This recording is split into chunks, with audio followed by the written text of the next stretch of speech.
there's no way on this earth I would have considered myself an artist. Yeah. Like that didn't even come into my head. It was just, I was gluing things on things, just a normal person doing that.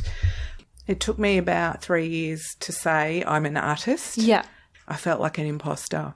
Every time someone referred to me as an artist, I'd be like, no, I'm not an artist, you know.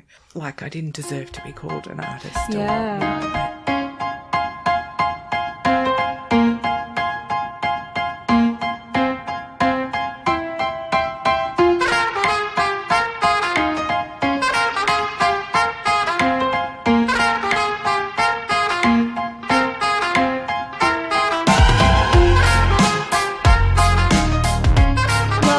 To another episode of In the Arts. This podcast is a deep dive into the arts industry where I talk to creative professionals about what they do and why they do it. I am your host, Tahney Fosdike, and in this episode I chat with Liz Sontag. Liz is otherwise known as Tinky, known for installing these quirky, obscure scenes with tiny little figurines and tiny little other things in street landscapes. We talk about how street art helped her channel her creative voice in her mid-40s, what it was like being discovered by Blender Studios, how she struggled to call herself an artist, and also the spectrum, purpose, and ethics of art in urban landscapes. And a side note that this is the last episode of the season. It is a great note to finish on because Tinky is amazing. I really hope you enjoyed this season. Maybe I'll make some more. Maybe not. It is a mystery even to me. But please let me know if you did enjoy it. I would love to hear your feedback. But in the meantime, enjoy this episode. Welcome, Liz. Thank you. Thanks for being on the show today. Thank you for having me. That's all right. How are you? I'm good, really good, excited to do this. Oh, awesome. So usually when we start off, I just like to ask, kind of like outside of your own expertise, which is street art, what sort of other art do you enjoy? I really love all art practices, to be honest, but I really love installation art of any kind and sculpture. I live not far away from the McClellan Sculpture Gallery in Langwarrin, and I tend to go there a lot for inspiration because a lot of the sculptures are really big and out sort of in outside locations, sort of very, you know, in bushland, and I just find that really inspiring. And the ones I tend to like are a little quirky, a little odd, so not just a sculpture of a face or a head or something, but something that's a little bit unusual with a statement that you can sort of gather from it. I think I went there once on a drive down to the Mornington Peninsula. Is that the right one? Yes, it is. And we just kind of pulled up, and it was gorgeous. It's beautiful. Yeah, it's a big lake and an art gallery as well. But you can just sort of get lost in the walking around. Yeah, it's very immersive, isn't it? And it kind of reminds me of like Dr. Seuss world a little bit, you know. Yeah, I know. Actually, there are some artworks there that are a bit like that, very curly. Yeah, the grassy ones are really. Yeah, and kind of it's a bit, you know, you feel like it's a bit of a wonky sort of world. Yeah, it's nice. And you sort of walk along in the bush, and then all of a sudden there's a traffic light that's in the middle of the bush, and you know you can play with that and press the button, and you know. There are noises, and I don't know, I just love it. Things that are hidden away that kind of jump out when you least expect it. And as someone who's consuming art rather than someone who's making it, what does art do for you? It just makes me really excited, to be honest. I get an energy from it when I view it that it's really hard to explain. I'm sure any art lover would probably feel the same way, but it's inspiring, and I often feel not envious, but wished I had that sort of capacity to create the works that I often see, because I think, well, I'm not doing anything like that. I feel it makes me feel alive, really. Yeah, I love it. Do you remember your first connection with art? Look, I think the biggest connection for me, I've always enjoyed art. I've never been as passionate about it as I am now. Yeah. Like perhaps growing up in my teen years and that sort of thing. I don't think I was connected to it in any way really then. It happened more recently when I was in my mid-40s. Yeah. And I have to say it was street art that kind of inspired that. massive obsession, and it really was an obsession. Yeah. It's all I thought about day and night. I had a day job, and it's all I thought about while I was in my day job. But I guess there was a bit of a reasoning behind that, in that I used to have episodes of hypomania, and so with that would come, something that would trigger a visual thing that usually would trigger something in me that I would then go into this sort of manic obsession about a particular thing. Yeah. And I now look back on my life and think, well, I can remember so many times when that happened. Yeah. But street art was that for me, and then, but it's just never gone away. Wow. The mania has kind of controlled, but that sort of love of it and for it is still there. And what was the initial street art you're connecting with? Was it something in Melbourne? It was a mural I saw being painted actually in Duckboard Place or ACDC Lane, or where it sort of curves into one another. Cool. And becomes, and I was walking down there and I saw a guy painting a mural, and they were filming him, which didn't mean much to me at the time, but I just stood back and watched him, and I was really watched in awe. And then I'm so embarrassed now, but at the time I went up to him and just started saying, asking really dumb questions. Yeah. Like, so have you been doing this for long? And he was so nice. He stopped what he was doing and he talked to me normally, like I wasn't irritating him. Yeah, that's nice. And he was so sweet, gave me a bit of time, and then, I wandered off in my own little world. And, kind of the sparks sort of flying. And I remember just sort of that was the pivotal moment for me. And then it was months and months later I worked out who that was, and it was Meg's. Oh, my God, really? I was so mortified. Oh, that's so sweet. Mortified. It's like, oh, my God, of all the people, like, really, could you get any bigger? And you had no idea, That's so funny. So, and because I think I saw a photo of him and I was like, oh, my God, that was who I spoke to that day. Oh, my God. I mean, maybe if you did know, you might have been a little bit more nervous. I would never have approached him if I'd known. Just like, I'll just leave him be. I would never have approached him. Yeah, so that was kind of... that's cool. I love street art. Like, I always think if I did a PhD, I'd love to do it on the street art in Athens. Because I went to Athens in 2000 when I did my exchange overseas, it was 2015 or something, and I loved it.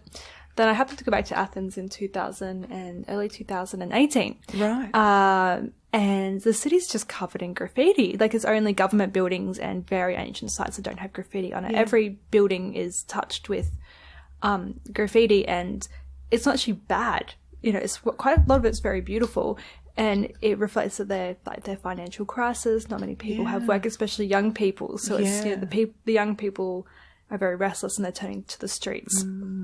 That's fascinating. It's very interesting you say that, because I went there many, many years ago and I don't remember that. Yeah. And it possibly wasn't a thing when I went there because it was a long time ago. But that's the second time today I've heard. Oh, really? There was something online today about the street art in Greece. Yeah. And when I was reading it, I was like, I didn't even know that. And now you're talking about it. It's really kind of being if you're in a taxi, it's like being in an art gallery. It's just surrounded by it. But apparently a lot of well-known graffitiists will just travel there because it's open. It's like a free roam. Yeah, which is really bizarre. I guess maybe the law enforcement's just not too concerned about it because, there's riots in the street and things like that. True. Yeah. But I wonder if, like Melbourne, they embrace it because that it brings in tourism and the tourist dollar maybe as well. Yeah, I mean, I've got graffiti on the side of my house and I'm just like, oh my God, it's beautiful. So kind of moving on. So what kind of I guess we might have just start talking about this. What motivated you to pursue a creative practice? I know first you tried jewellery, then you moved on to street installations. Yeah. I think I've always been creative. Yeah. Probably since, maybe early 20s or something. I'm 51 now, so, that was a while ago. But I never saw myself as a creative person. Yeah. I just did, I just wanted to do, I wanted to make jewellery. I made hairpieces for a long time. Yeah. And they weren't particularly great, but I was selling them, and, I was a secondhand dealer for a while. And so I was always doing something else other than just my job. Yeah. My day job, I suppose. And I never questioned why or wondered about why I was doing that, I suppose. The installation side came, pretty late in life. I think it was 45 or 46 or something. Yeah. And truly it was the last thing I would have ever expected to be doing. It was a very strange thing that motivated that. It was literally, I was compelled one Sunday.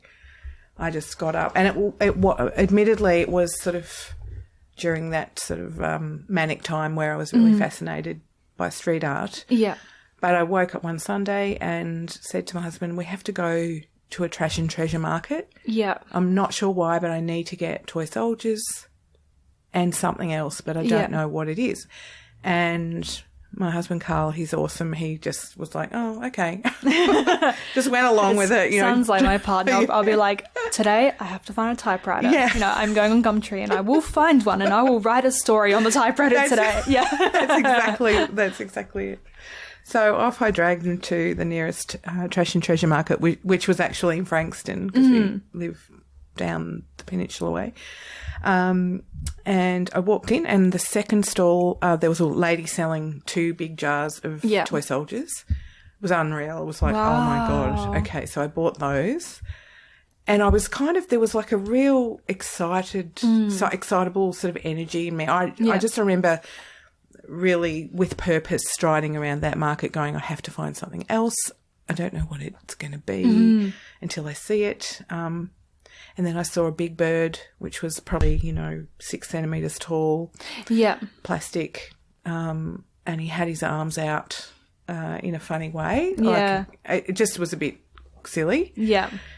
And it was like, that's it. So I bought a, $2 big bird, my $5 jars of cool. Yeah. toy soldiers. And then I said to Carl, okay, now we have to drive to Collingwood, which is an hour away from where we were. And he was like, okay. So, he's still saying, okay. Whatever.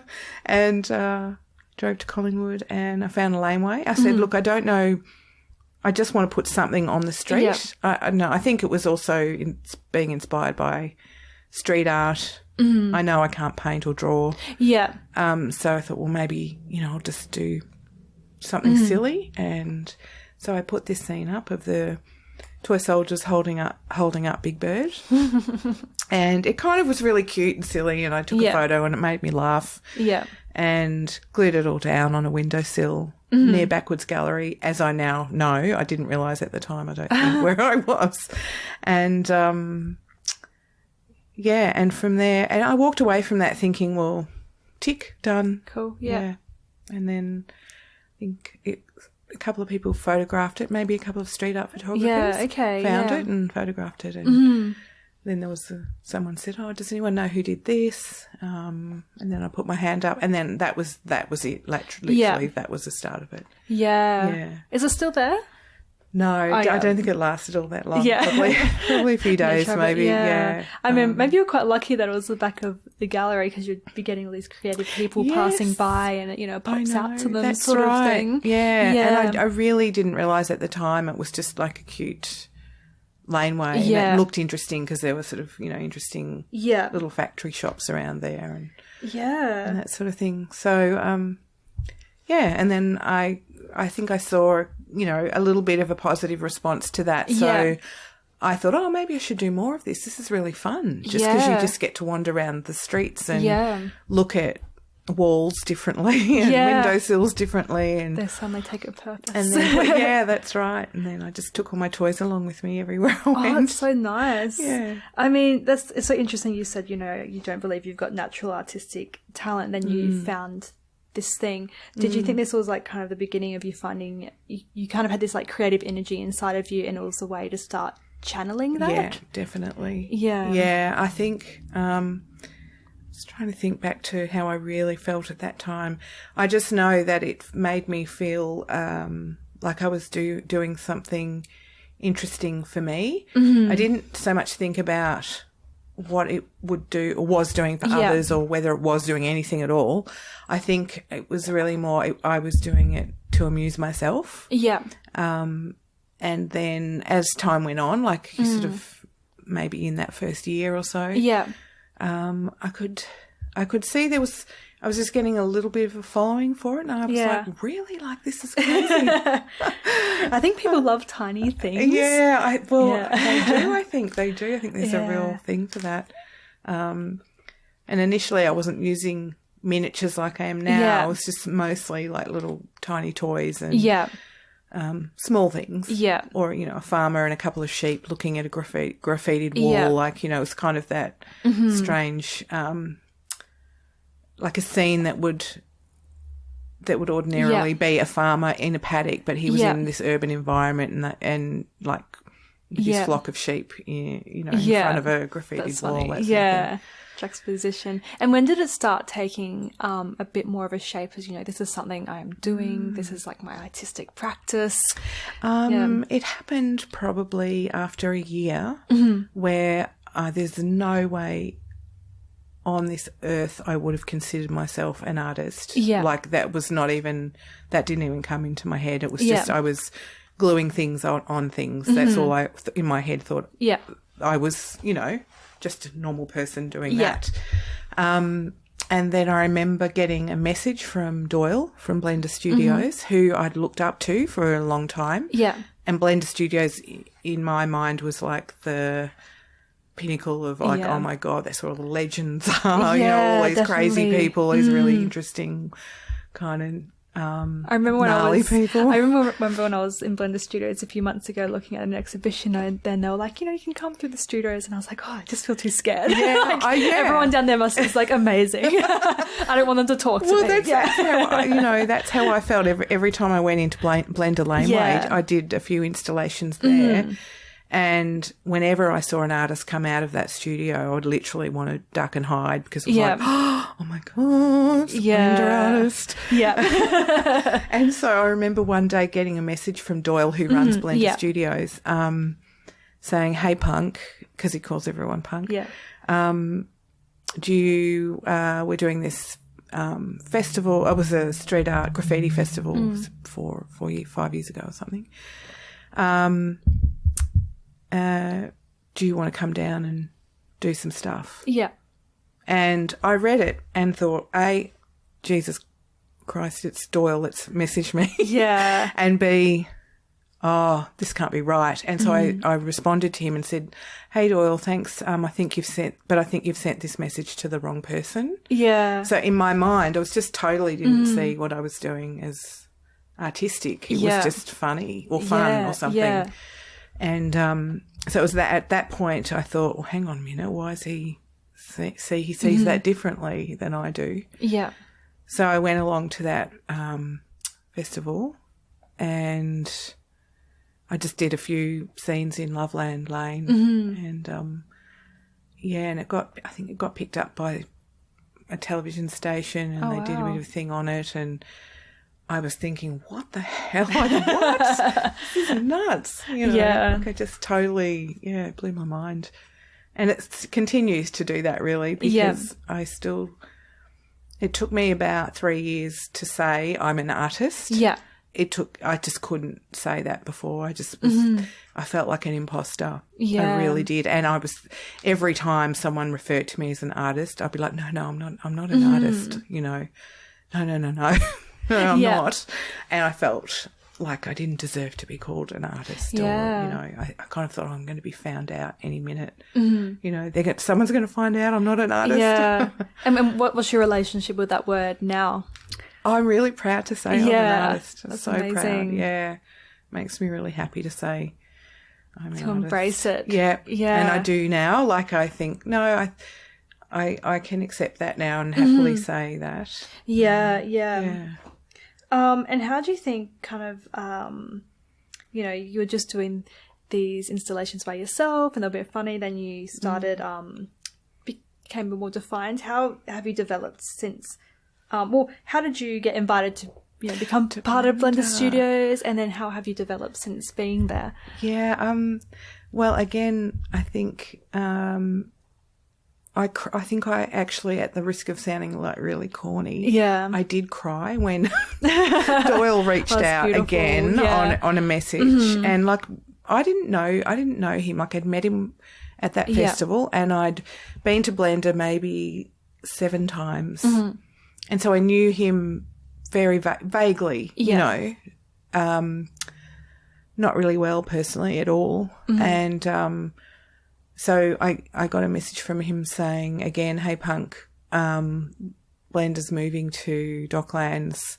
We've got a space for you, a studio for you if you want it. Oh my God, yeah. And I read the message, and I think I read it about 10 times, and then I read it out to Carl, and then I burst into tears. Oh my God. Because it was like, this is like a dream come true. Totally, again, something that I didn't dream in a million years of ever transpiring. Like and again, I went through that imposter syndrome thing. Like I really was like, but I'm going to get found out the minute I go in there. And anyway, so we said yes, of course. We moved in, and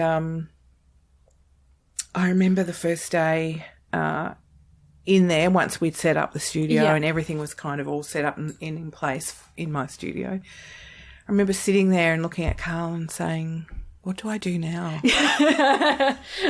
Look busy. I didn't know what to do. Yeah. I was like, what do I do? Because I'd only ever done, you know, mucking around in the street. Yeah. And now there's this guy from Blender who thinks I'm doing something kind of cool. And but how do I then translate that from the streets to inside in a gallery, in a studio space?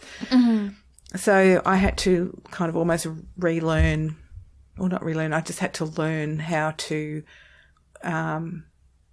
make things so that they could be in a cabinet or in a gallery or in a and that was like a big leap for me, because prior to that I'd only been mucking around in my own head. And I remember having a conversation with Junkie Projects at a Blender party once, and it was the day I got the key to my studio, and he pulled me aside, and it might sound brutal, but I wasn't offended by it, because what he said was true. He said to me, I don't think you're taking this seriously. Oh, wow. Or I don't think what you're doing, I don't think you take it seriously. And I said... That's intense. Well, it was intense. Yeah.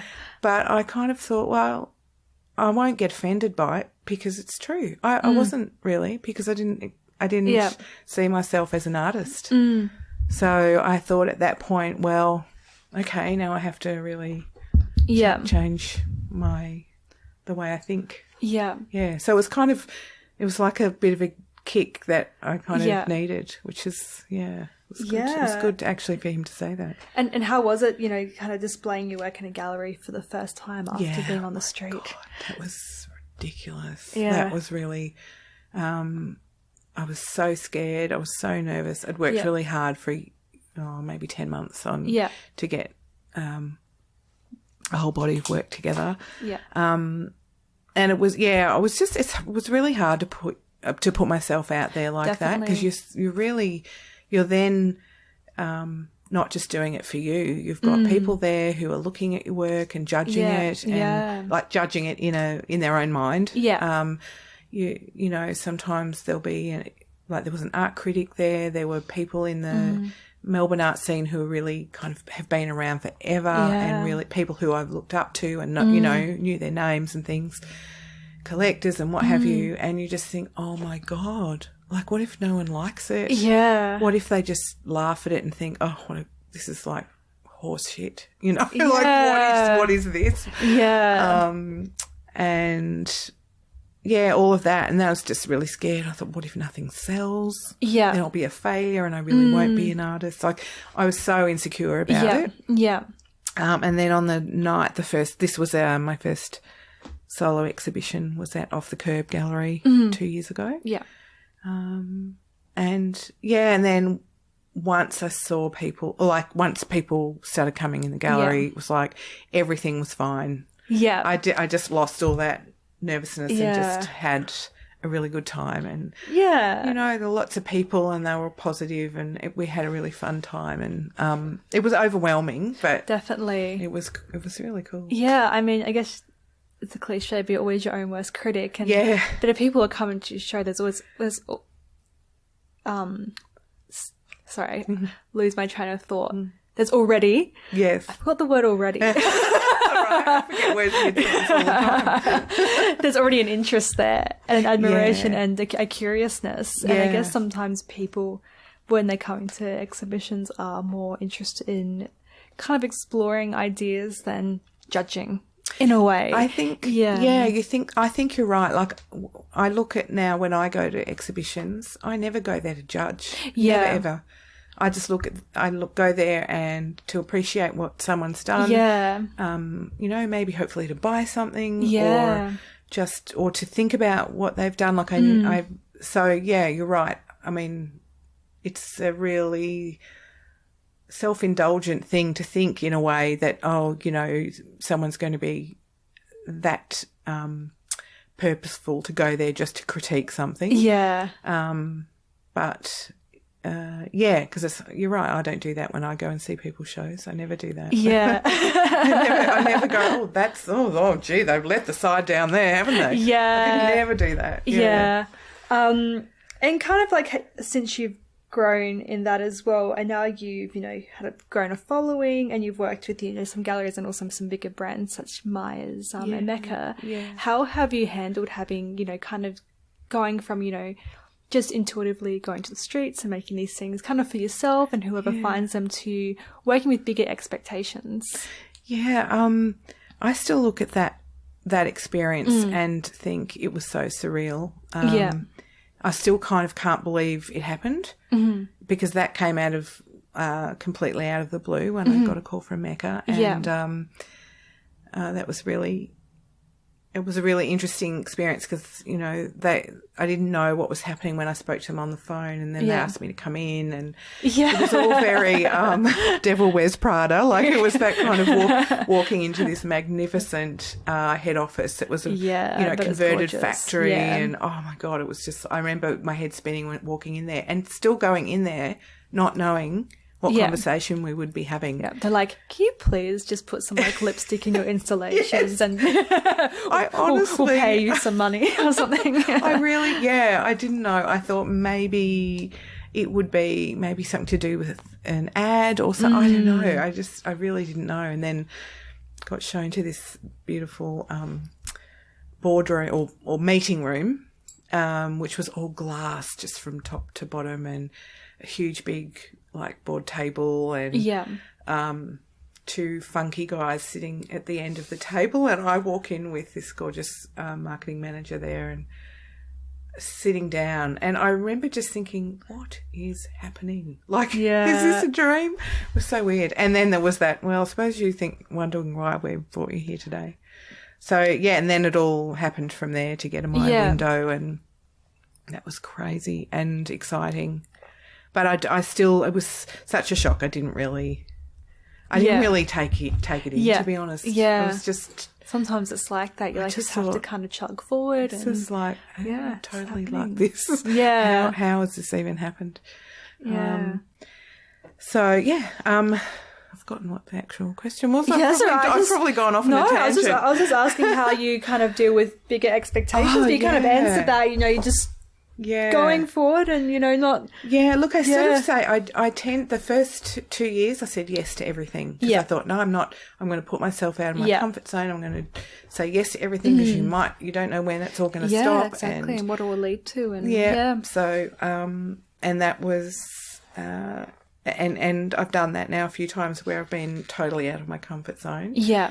And the Mecca thing was one of those because they were asking me to do something that was, you know, my work is so tiny. Yeah. And my window is really large. Yeah. And I was thinking, how in God's name am I going to do this? So I was thinking too outside of the square. Like I didn't know how to hone it back into, okay, you've got to work small and... maybe all the props can be bigger or, you know, I don't know. Yeah. You can fill out a window. Yeah. The miniatures don't have to fill out the window, but that didn't really occur to me at the time. I was just getting really kind of worked up about that. Yeah, so that we could talk more about your process. So when you're collecting objects for an installation piece, why are discarded or used objects important to you? I think, well, selfishly, I love going to junk shops and antique shops and markets. Mm-hmm. And I do a lot of that when I can. Yeah. And you just find, I don't know, you can find so much beauty in some of those old things. So, and I also really like timber. And so if I can, I often find lots of lovely old pieces, wooden things that just appeal to me personally that I think would be good little vessels for an installation, whether it's like a little box or a cigar box or, you know, old cigarette tins. I don't know, I just think they have a lot of character. Yeah. And they have a story within itself as well as an object. You don't know where it's sort of come from, but it might be 50 or 60 years old or more. And I really like that. Sometimes there's just a bit of comedy value in it as well. Like I picked up recently the most hilarious laxative tin, which was just hysterical to me. Like I just thought that, oh my God, I can do something with that, which I have done. And, you know, like the vintage roller skates that, you know, from the 70s, 60s even, they were metal. And so as kids, like we would put one of those on. It would, and so many people broke their ankles because if you fell over, the metal, there was no real support for your ankle, you know, and they were just called ankle breakers. And, and I, you know, I had an idea once that it would be funny to do, to get an old roller skate like that because they've got a flat base. And I thought, well, that'd be perfect for a scene. And then just do a scene of someone that's broken their ankle and the paramedics have come to take them away. So sometimes I see objects that have got a bit of, you know, comedy value in them as well as beauty. Yeah. Would you ever kind of consider making your own pieces, or is it always going to be collectible bits and I like bits? collectible things. Yeah, I really do. It just, I can't see that I could improve on something like that. And, you know, like I've learnt that in the street art or graph scene, there's this saying, don't cap what you can't burn. Yeah. And it's like, you know, if you can't make something better, don't ruin it. Yeah. You know, so true. And I sort of think, well, in a similar way, I don't think I could make something that would be more beautiful than a colourful cigar box or an old roller skate. Yeah. So I like to combine. Yeah. And I'm just wondering, when do the narrative, because I know on, you know, if you look at it, there's a little narrative on your Insta and you put a little story. When do those form? Is it kind of before you create the installation or as it's coming together? It's actually a bit of both. So sometimes I will, and I've done this many times where I've woken up in the middle of the night and gone, oh, if I found a such and such, that would be really funny with these little miniatures I've already got. Yeah. If I could make, you know, and so then when I'm out and about, I'll keep an eye out for a particular vintage item. Yeah. Or a piece of, you know, plastic fruit or whatever the idea was that I'd had. And then other times I'll put a scene together without knowing what the caption or the pun is going to be until after I've finished it. Okay, cool. And so, it's a bit of everything sometimes. And it's not hard for me to come up with the pun. That just comes out pretty much straight away. Yeah. I think if you're someone who does puns, it kind of becomes a bit addictive. You know? It does. And, like, they're so bad. Like, I know. So they're such dad jokes. I know. It's kind of this thing when you start doing it and you're just, like, so amused by yourself. Yeah. And everyone else is like, oh, my God. Yeah. It's like, how many times can I laugh at my own joke? Really? Yeah. It's like every time. And how do you, I know environment is obviously very important to your work. How do you choose locations?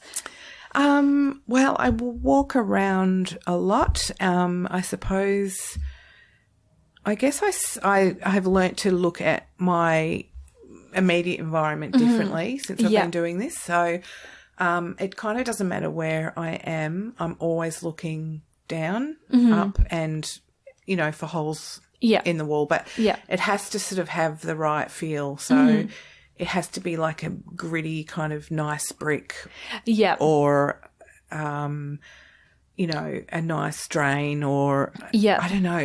There has to be something, and maybe with some interesting paint in the background, or an interesting bit of ivy, or I don't know. It has to sort of speak to me at the time, I suppose. Yeah. But sometimes, you know, I'll wander around the city and find spots in laneways. I don't want to do it too public because it won't last more than 2 seconds if I do it in a really main street. But probably get a good step count.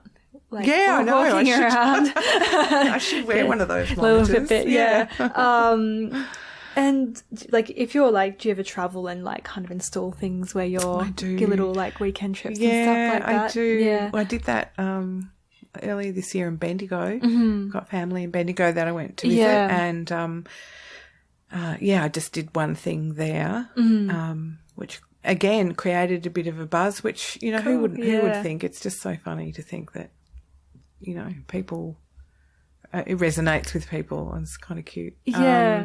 And especially in maybe more country towns where they don't get as much street art, you know. Yeah, that's right. Yeah. So the Biennale of Australian Art last year in Ballarat, I think I was commissioned to do 10 installations, and I did about 19 just because I was having so much fun. Awesome. Because the response I was getting was really fantastic. That's so cool. I was getting, people were like really, you know, going on a hunt for them and messaging me, complete strangers just messaging me every day. I've seen this one, this one. Where are the other 3? And can you give me a hint? And, you know, so cool. It was so awesome. And so then I'd, you know, give them hints or tell them where or depending on, you know, what info they wanted. Yeah. And so I kept doing more because I knew it was being appreciated and people wanted the hunt them down. Yeah. And the same up in this year I went up to Grafton Regional Gallery in New South Wales and did some things there in their beautiful courtyard. And again, it was the same, you know, the same thing. People would come and I think it surprised them and they enjoyed it, and, you know, it's great. It's good fun. Yeah, I think that's where I saw your work when I was in Ballarat last year. Yeah. And I was actually doing an artist interview on the phone. And I think I had really bad reception inside. Yeah. And I moved outside just to finish it off. And I think I just saw it out, like, at the corner of my eye and just was like, oh. And but I was concentrating because the connection was so bad. And I think maybe a few days later I was like, wait.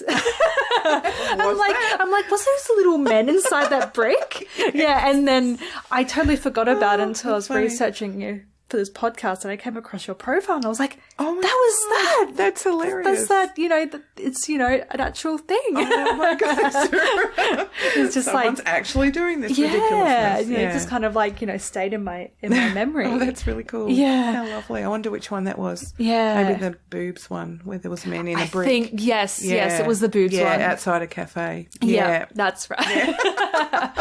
It's funny how your brain kind of like, collects these like things, but this ordinary.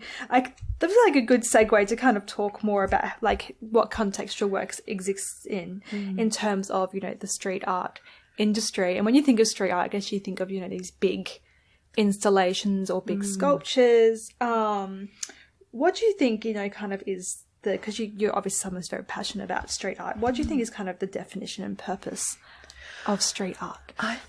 Oh gosh. Big question. It's such a big question, isn't it? I think there are probably a number of definitions.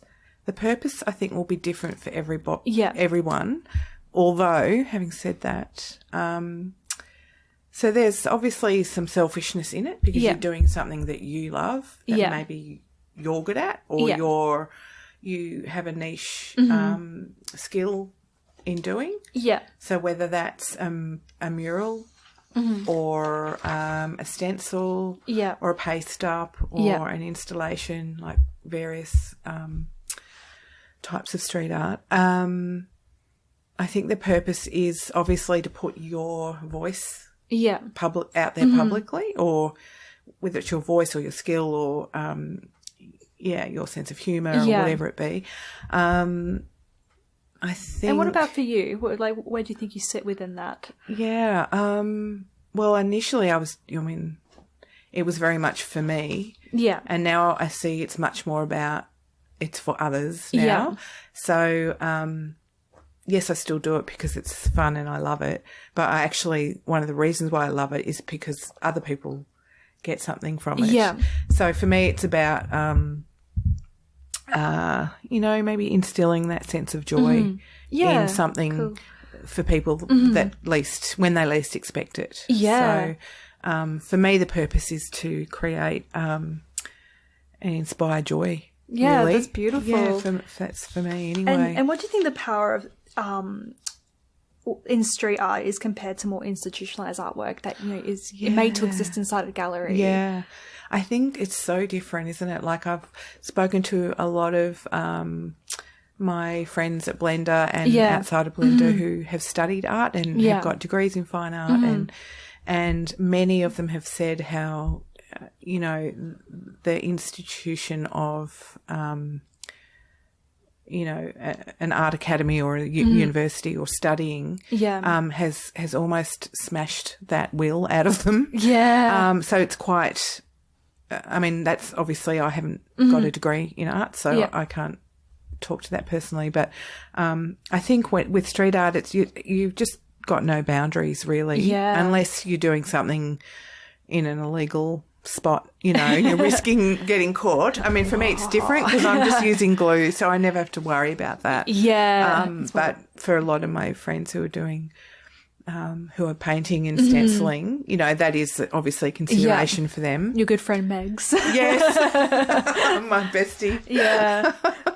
But yeah, I think I guess part of that would be, the people who are making it for and with the expectation or hope that it's going to be an institution.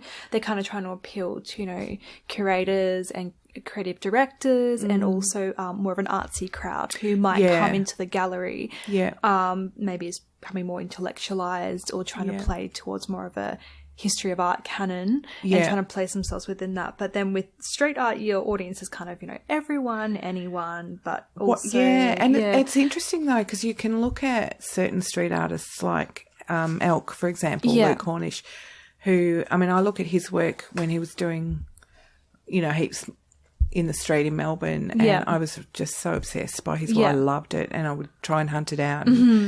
And now he's, like a lot of, and, I guess Adnate and Roan are the same. Like they just do the most incredible work out on the street, but they can also translate that into, exquisite galleries that,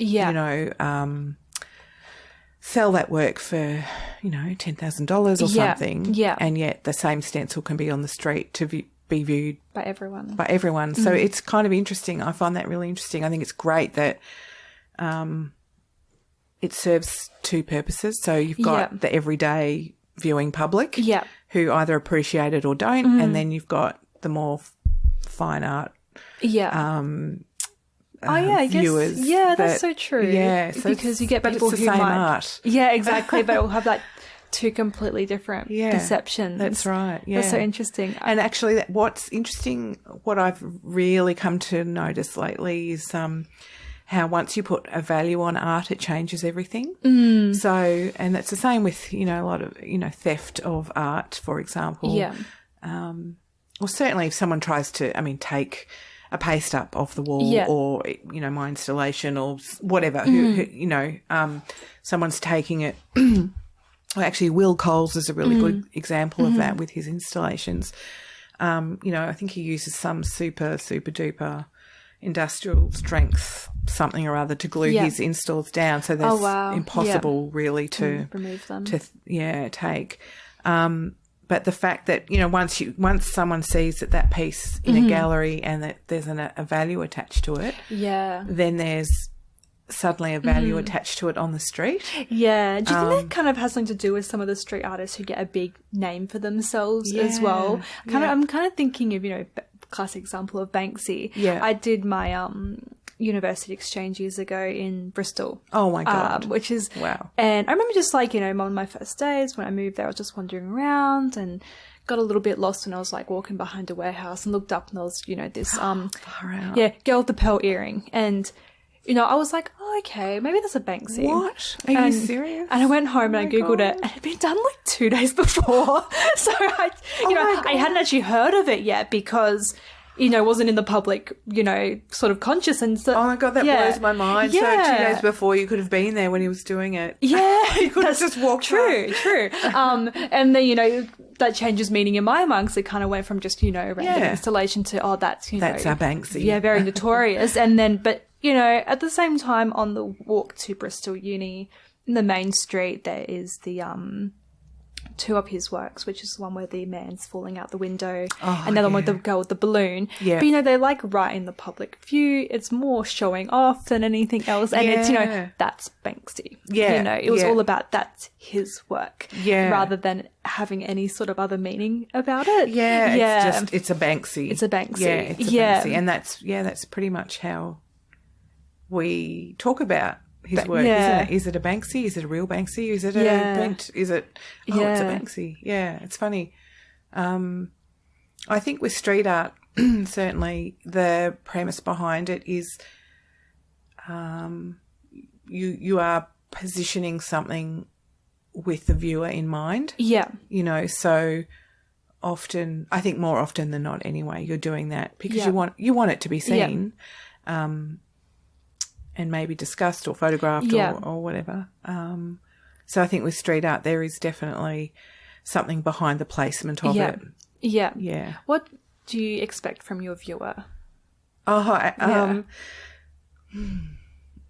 expect, well, I like the fact that they will laugh, like it stops them in their tracks, and they'll look at it, they'll ponder it, they might screw their nose up and go, what's this? And then they'll laugh at it or giggle.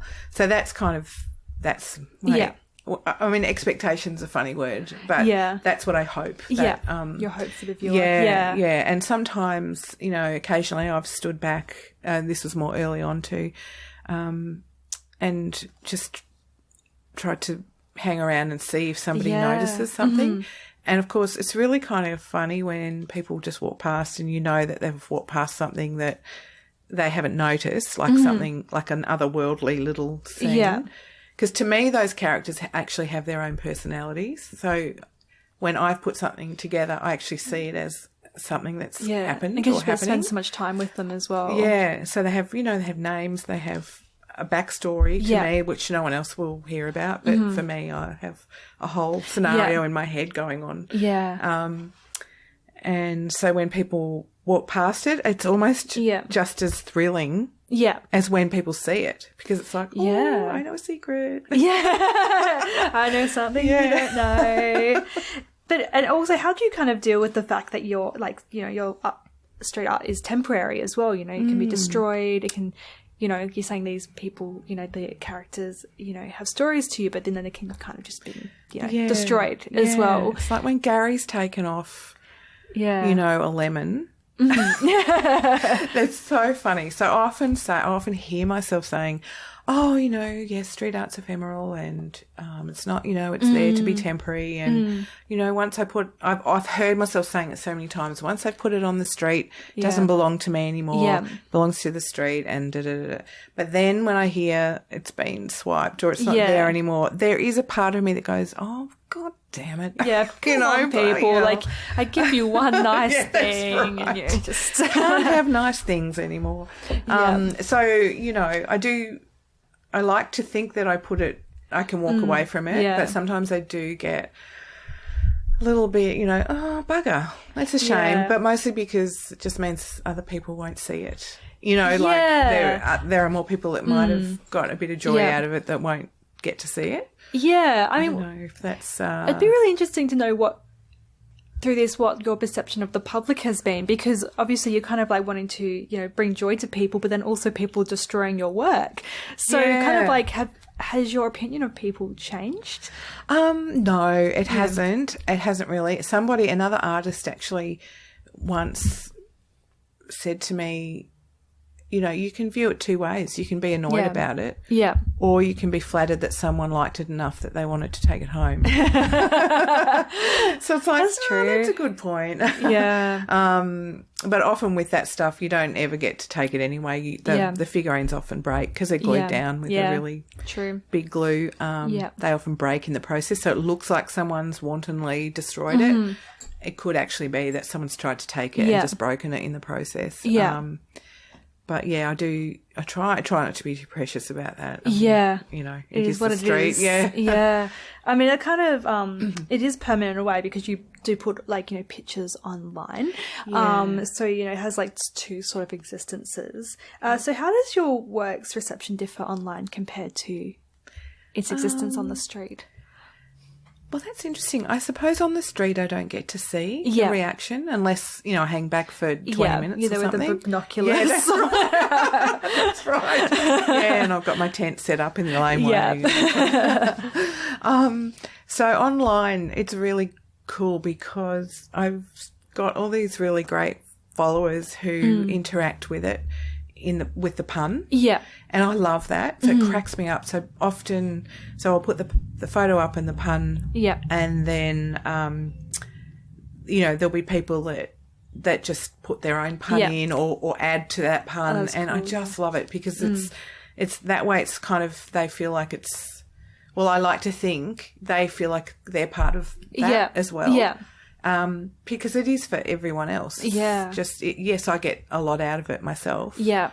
Personally, but it is for other people. So when I can see people reacting and taking the time to comment or you know, I don't know, send an emoji or whatever it is, I think, oh, good, that's resonated with them in some way enough to kind of make a comment on it. Definitely. And there was a scenario a couple of years ago which was so funny. It was I did put a scene up in Presgrave Place with an old man sitting on a lemon. Mm-hmm. It was really corny. He was sitting on a lemon. The lemon was glued down. There was an old lady beneath the lemon walking away with her Zimmer frame, walking away from him. And the pun was something corny like, you know, after they'd broken up, George had lost his zest for life. You know, it was time for him to find a new squeeze. Yeah. And it just, you know, kind of went on like that. Yeah. And that was like the biggest reaction a piece has ever got. I don't know why, but anyway, people added their own puns and it was just this whole long list of people just adding to it. And then the lemon got stolen. Oh, really? Oh, it was the great theft of 2018. Wow. Where that lemon is today. The lemon was stolen. Someone has it. I know. Well, I wrote, oh, my God, on the Instagram. Yeah. I wrote, oh, no, there's been a disaster that someone's stolen the lemon. You know, Marge is still there on the amongst the fake grass. Yeah. And the tree's there, but, you know, Gary or George or whatever his name was on the lemon has gone. Well, there was outrage. There was like all these comments. How can somebody do this? And it was so funny. And anyway, there was all this kind of hate. Yeah. Social media outrage is like the best and the worst, you know. Oh my God, I was so loving it. Yeah. It was hilarious. And then the next day I went back to do another scene there to replace the lemon. The lemon had been returned. Oh, so this person's probably reading these comments being like, oh, no, being guilted. I feel so bad. And the lemon had been put back. So, oh, God, anyway. That's hilarious. It's just hysterical. Yeah. Yeah, what I really like, like on Instagram, I do like following artists. Like I'm very picky as well about who I follow because, you know, if you follow too many people, you never see anything. Yeah, that's true, actually. The algorithm. Yeah, the goddamn algorithm. Yes. But it's like kind of the same when you walk like a lot of street art and how, I think on both Instagram and real life, how, you know, if you art can kind of surprise you, you know, it just pops out with both, but then also they're both places where advertisements can be quite strong. You know, they kind of, you know, billboards and also Instagram ads. Yeah. So it's like quite an interesting juxtaposition between, you know, you have your friends, just everyday people, you know, and then you have your art, but then also the advertisements. Yeah. I think it's like a really nice way to kind of break that capitalism up. It's interesting because I feel really passionate about this. I've noticed too, with Melbourne embracing street art in the way it has over the years, there are certain laneways that are renowned for really good street art. So obviously Hosier Lane's the main one because it's, it's a tourist attraction. I don't necessarily like a lot of the stuff in Hosier, but that's okay. Other people love it. I don't, it doesn't matter if I don't like all of it. But I just think there are other laneways, for example, that have, more striking art, but that's my opinion. And so I've noticed then in the other laneways, where, you do get crowds of tourists coming down. Yeah. The commercialisation of that has really changed the landscape of it, because now those laneways, and ACDC lane's a good example, so is Duckboard Place, where you've now got an entire wall that's just billboards. Oh, wow. And those were spots where artists would, do their work, what have you. And so it's just interesting that now ads are there so tourists can look at the ads. So and it's just bad. like, my God, I hate it. Can nothing be sacred anymore? Yeah, I hate it. And it's the same with that store in Hosier Lane that opened up. Oh my God, I've forgotten their name now. And they were just, they sell a lot of skater gear and, they've kind of appropriated that rap culture, skater culture. Yeah. And opened up a store there specifically to take advantage, I suppose, of the crowds of tourists that would come through. Yeah. And then, I think in their first week or first month, they had an artist arrested. Really? It's like, what are you doing? You've got, it's like anti-street art in a way. Yeah, but you're there because you want to take advantage of the bonuses of the fact that that laneway has street art. And yet, anyway. It's a bit like too in ACDC Lane, there's, where Cherry Bar was. I know they've recently moved. There's a big block of apartments right at the end. And, when that was built, all those apartments sold in a very short space of time. Yeah. People moved in because they want to, they want to live in this urban environment and want a piece of that kind of inner city living. And I think within a few months they'd all put a petition together to close down Cherry Bar because it was too loud. Oh, wow. It's like, you're serious? It's been there 50 years and you've moved in and, Yeah. So then they had to scramble and raise $100,000 to soundproof. Oh, my God. That's terrible. So they, got all these loyal followers to... It's just the issue of, I guess with street art, it does have that mass appeal and then, it becomes... Yeah, it can get those complications with city planning. Yeah, it's like a victim of its own success. Yeah, definitely. But anyway, thankfully, thankfully Melbourne has lots of laneways and there'll be no shortage of space to paint or install. I was talking to my boss's son at one point, and he's early 20s, and he said, when I was at school, every boy has a can of spray paint. Yeah, really, and there's always this it's just the hunt of somewhere that hasn't been touched. Look, I love that. Funny. And so many people say, I love street art but I hate tagging, or I like street art but I don't like graffiti. And it's like, well, I think it's just that not understanding where everything has its place. Tagging, I see tagging as it's just like a really cool signature and it's the start of something. It's someone that's, like you say, they've got a can and they put out their really quickly and I don't know. I really like that. Yeah, I think it's cool. And the cool. spectrum's quite large. I've got a question here that I wrote down before. I might kind of relate to this, but not really. But, you get those really big artists who are very political, and then maybe more things like yours, which are funny. And what about those things that fall in between that might not have that mass appeal, that might, be ugly or might not make sense, but they're for the public, and then maybe the public doesn't get them. Where's the relationship? Yeah, gosh. It's so interesting because everyone's thought process around art is so different. And I don't know, what I might think unattractive Yeah. you might love. You know, I think my stuff's funny. There'll be people out there that think it's stupid. Yeah. You know, like,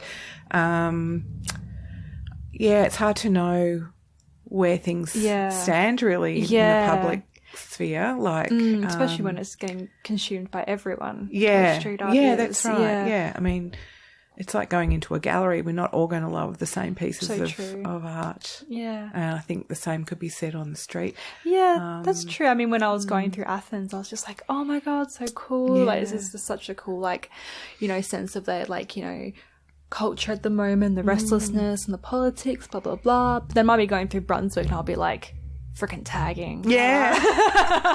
Yeah. I'm like, I don't understand. Like, people pay like, you know, $1 million for homes around here, then the councils can't clean up the graffiti. I know. It's hilarious, isn't it? That's it. And look, when I first kind of discovered this whole street art movement and scene and everything, I wasn't a fan of tags at all. Yeah.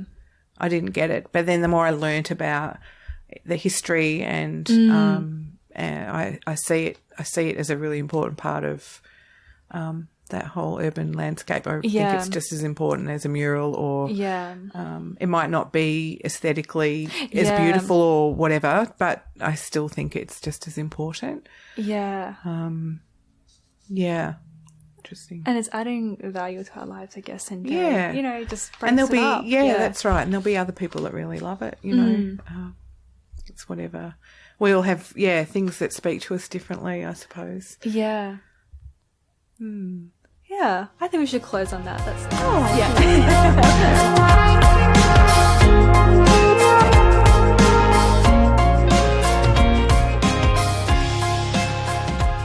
And that's it. We have reached the end of this podcast mini-series in the arts. Thank you so much if you have made it this far, or just congratulations for making it to the end of episode 8. I have had an incredible time canvassing the arts industry with incredible artists, and I thank them for being so open about the rewards and the challenges of working within the arts industry, which is a very, you know, dynamic but also challenging atmosphere to be working within. Even more so, I recorded these episodes around 4 to 6 months ago, but I'm recording this exit segment during the coronavirus outbreak, which is highlighting to us even more the importance of analysing how we work, but also how we can support people who are in the arts industry. We obviously love human creativity, but, you know, it comes from humans, and we need to think about engaging with them, supporting them, learning from them, and even more so when